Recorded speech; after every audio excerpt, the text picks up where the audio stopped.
Welcome to Vanni channel. இப்போ என்ன செய்ய போகிறேன்னா வெஜிடபிள் ஊத்தப்பம் தான் செய்ய போகிறேன். வெஜிடபிள் ஊத்தப்பம் எப்படி செய்யலான்னு பார்க்கலாம் வாங்க. அதுக்கு வெஜிடபிள்லாம் எடுத்துருக்கேன். என்னென்ன வெஜிடபிள்னால் கேரட், பீன்ஸ், கேப்சிகான், காலிஃப்ளவர், வெங்காயம், தக்காளி, இஞ்சி பூண்டு பொடியாக நறுக்கி வச்சுருக்கிறேன். இப்போ அடுப்பில் வானில் வச்சு அதில் ஒரு 5-6 ஸ்பூன் எண்ணெய் ஊற்றிக்கலாம்.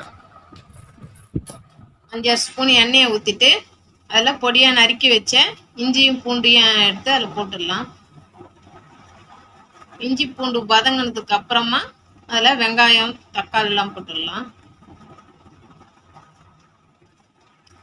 இது வதங்கட்டும். நம்ம டெய்லி வீட்டில் இட்லி தோசை தான் செய்வோம். இது இப்படி இந்த மாதிரி பிள்ளைங்களுக்கு செஞ்சு கொடுத்தாக்கா அவங்களுக்கு பீஸா சாப்பிட்ட ஒரு ஃபீல் இருக்கும். இந்தமாரி செஞ்சு கொடுத்தாக்கா கலர்ஃபுல்லாகவும் இருக்கும், இது நல்லா ஹெல்த்தியாகவும் இருக்கும். இந்தமாரி செஞ்சாக்கா இஞ்சி பூண்டு வதங்கினதும் வெங்காயம் தக்காளியும் போட்டு வதங்கட்டும். வதங்கினதுக்கப்புறமா அதை நறுக்கி வச்ச வெஜிடபிள்ஸ்லாம் எடுத்து எல்லாத்தையும் அதில் போட்டுருவோம். போட்டு அதையும் அதோட நல்லா வதங்கட்டும். கிண்டி விட்டுட்டு பொடியாக நறுக்கி வச்ச புதினா, கொத்தமல்லி, கருவேப்பிலை, இதுக்கு நல்லா மனம் கொடுக்கறதுக்கு இந்த புதினா தான் நல்லா மணமாகவும் இருக்கும், டேஸ்ட்டாகவும் இருக்கும். இது எல்லாத்தையும் பொடியாக கட் பண்ணி அதில் போட்டுப்போம்.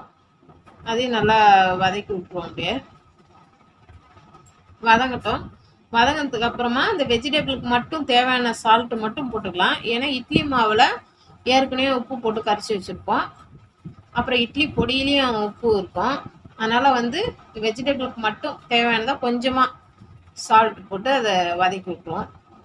வதக்கி விட்டு நல்லா இதில் தண்ணி கிண்ணி ஊற்றக்கூடாது. அந்த வெஜிடபிள் உள்ள தண்ணியே, அதில் இருக்கிற தண்ணியே வதங்குற வரைக்கும் போதும். தீ சிம்மிலே வச்சு வதக்கலாம்.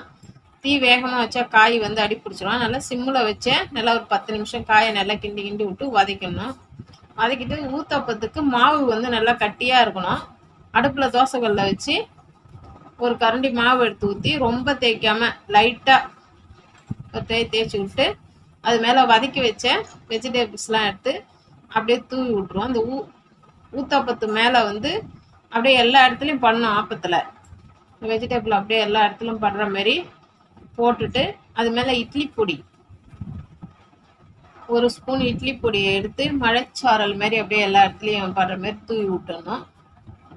இட்லி பொடியும் தூவி விட்டு எண்ணெய் ஒரு 2 ஸ்பூன் எண்ணெய் எடுத்து சுற்றி ஊற்றிட்டு ஒரு 2 ஸ்பூன் எண்ணெய் எடுத்து ஆப்பத்து மேலே ஊற்றி விட்டுட்டு அது மேலே கொத்தமல்லி தழையை தூவி விட்டு மூடி வச்சிடணும்.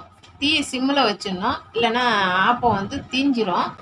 நம்ம குழந்தைங்களுக்கு கூட்டு பொரியல் வெஜிடபிளை செஞ்சு கொடுத்தா சாப்பிட மாட்டாங்க. அந்தமாரி சாப்பிடாத பிள்ளைங்களுக்கு இந்தமாரி வெஜிடபிள் ஊத்தப்பம் செஞ்சு கொடுத்தாக்கா நல்லா கலர்ஃபுல்லாகவும் இருக்கும். இது ரொம்ப ஹெல்த்தியானதும் கூட. இதேமாரி செஞ்சு கொடுங்க. இப்போ எண்ணெயை ஊற்றிட்டு அது மேலே கொத்தமல்லி தழையை தூவி விட்டு மூடி வச்சிடலாம். தீயை சிம்மிலே வச்சிடணும், இல்லைன்னா ஊத்தப்பம் தீஞ்சி போயிடும். 1 நிமிஷம் கழித்து நம்ம எடுக்கலாம். ஒரு கரண்டியால் தோசை திருப்பியால் எடுக்க முடியாது. நம்ம இப்படி இந்த மாதிரி 2 கரண்டி வச்சு தான் எடுக்கணும்.